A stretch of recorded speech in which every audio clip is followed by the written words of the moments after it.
Podium is yours. So, thank you.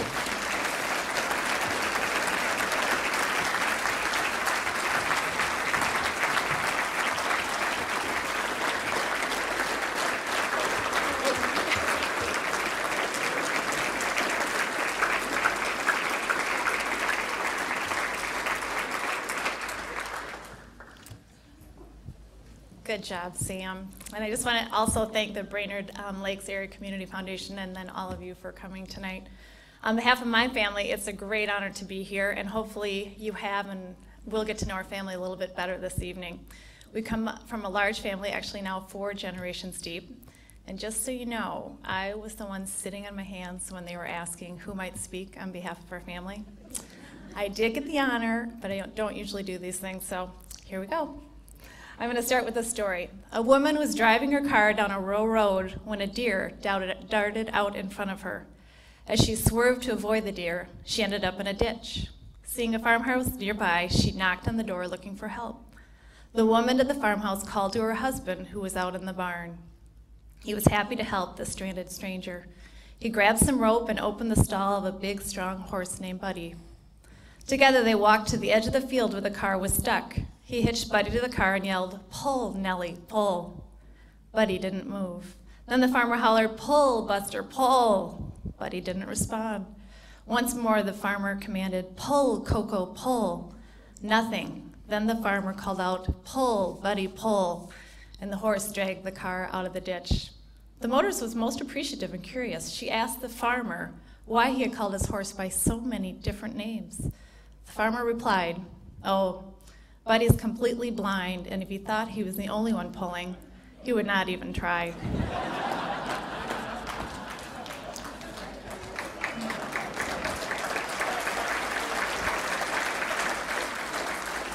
So as I mentioned, our family is now 4 generations deep. There's 5 kids, 8 grandkids, and the last count, I think there's 29 great-grandkids.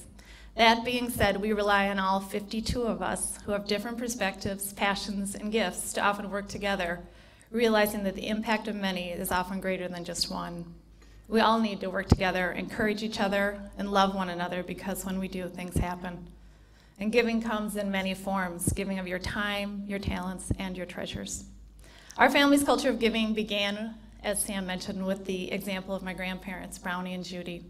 Their influence in my life and the life of my whole family cannot be emphasized enough. Brownie was the visionary with the entrepreneurial spirit, the one who first had the idea of investing in youth through camp and then finding a way to serve their families too. And Judy was the heart, and what a team they made. I had a particularly close relationship with my grandmother. She loved people, nature, and adventure. She knew that everyone had a story and took the time to listen and show compassion to all she met.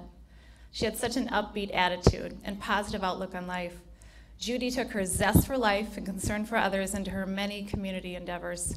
She went by Judy, but her given name was Julia, as we've mentioned. And she is the reason I named my only daughter Julia. And I hope that my daughter grows up to be a woman who takes the time to love people and to hear their stories, embrace opportunities, and show compassion, just like her great-grandmother Julia. Brownie and Judy were united in their commitment to children and youth. It was their commitment at both home and in their businesses. They wanted to see youth engaged with purpose, outdoor education, meaningful activities, and opportunities to connect with others their age. This was the genesis of the camps they started. My grandfather, Brownie, was also known, as we've heard, for saying, "Lucky me." He was ever mindful of the ways he was blessed and never took anything for granted. So when something good would happen to him, or he would take note of something he was grateful for, his first response was inevitably, "Lucky me." As a representative of Brownie's grandchildren, the 3rd generation of his family, we truly feel lucky us. We as family are so lucky to have known and learned from these awesome grandparents, much of which has trickled down through our own parents.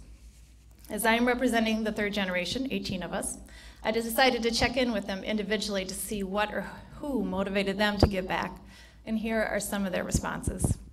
One cousin said that we need to love people not only with words and talk, but by our actions and true caring. Another of my cousins said that their motivation is to honor God and to do His will. They added that it does not have to be money. Sometimes it is, and sometimes it's not. My brother, a big Camp Lincoln camper, said that camp greatly impacted his life. He loves to give to camp scholarships so that kids will have the opportunity to experience what he did. He also added, "We have been blessed with the ability to give back, and we should. It's a privilege."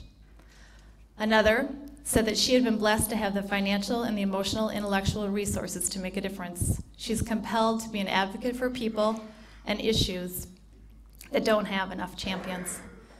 Another cousin who recently had her first child said that she feels like she needs to make sure that she is making her community, her region, her world a place where her children will be able to thrive and contribute. The last cousin I heard from said, "I believe one person can make a difference, and in the case of our family, individuals can make a difference in a community. I'm humbled by that legacy and honored to carry it on."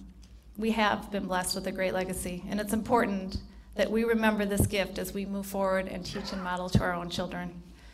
I would be remiss if I didn't mention the non-family members who are pivotal to our family business and our philanthropic engagement. In particular, Mark Ronai, who has been with us for 32 years, and we are so grateful to him for his wise discernment, engagement opportunities, and inspiration. He has truly been a blessing to our whole family, so please join me in thanking him.